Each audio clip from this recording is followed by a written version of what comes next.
আমি সুভাষ বলছি, কবি শুভ দাশগুপ্ত। তোমার পাথরে দিয়েছি মালা, এত মালা, এত ফুল, তুমি ঢাকা পড়ে গেছো। তুমি পাথর না হলে রাগ করতে।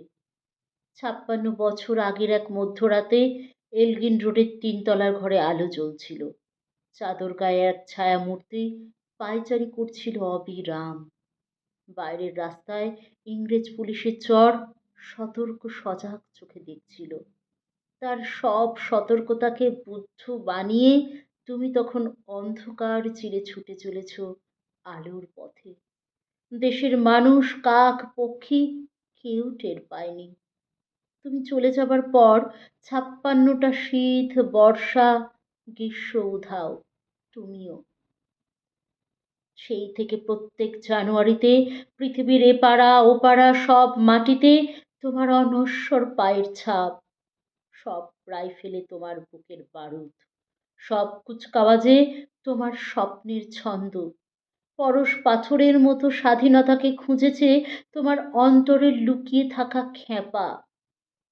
তোমার গন্তব্য ছিল স্বাধীনতা, তোমার পথ ছিল স্বাধীনতা, তোমার স্বপ্ন ছিল স্বাধীনতা, তোমার প্রেম ছিল স্বাধীনতা।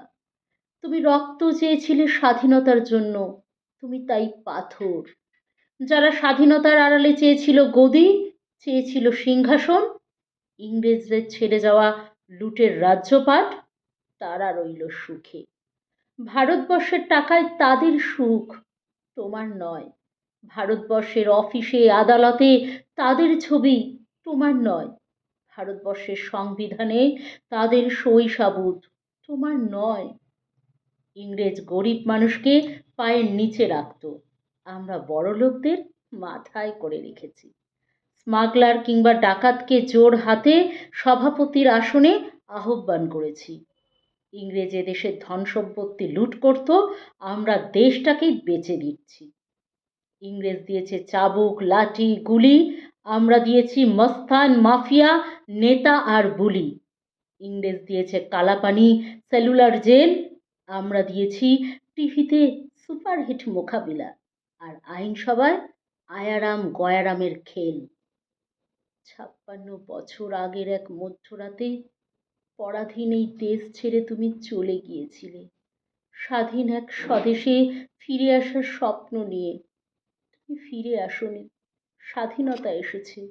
তার কাঁধে ঝুলি ভরে নিয়ে এসেছে ভোট নামক রাজকীয় যজ্ঞ, গণতন্ত্র নামক চিরায়ত মাস্টারন্যায়, প্রগতি নামক লোক ঠকানো স্ট্যাটিস্টিক্স, সংহতি নামক বিস্ফোরণের চুরমার, ঐতিহ্য নামক মন্দির মসজিদে ঝগড়া, আর আসমুদ্র হিমাচল ভরিয়ে দেওয়া ভাষণ, ভাষণ আর ভাষণ। 56 বছর ধরে তুমি পাথর হয়ে আছো।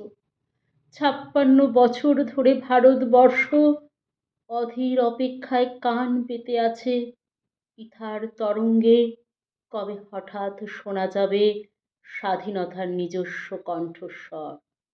আমি সুভাষ বলছি। নমস্কার।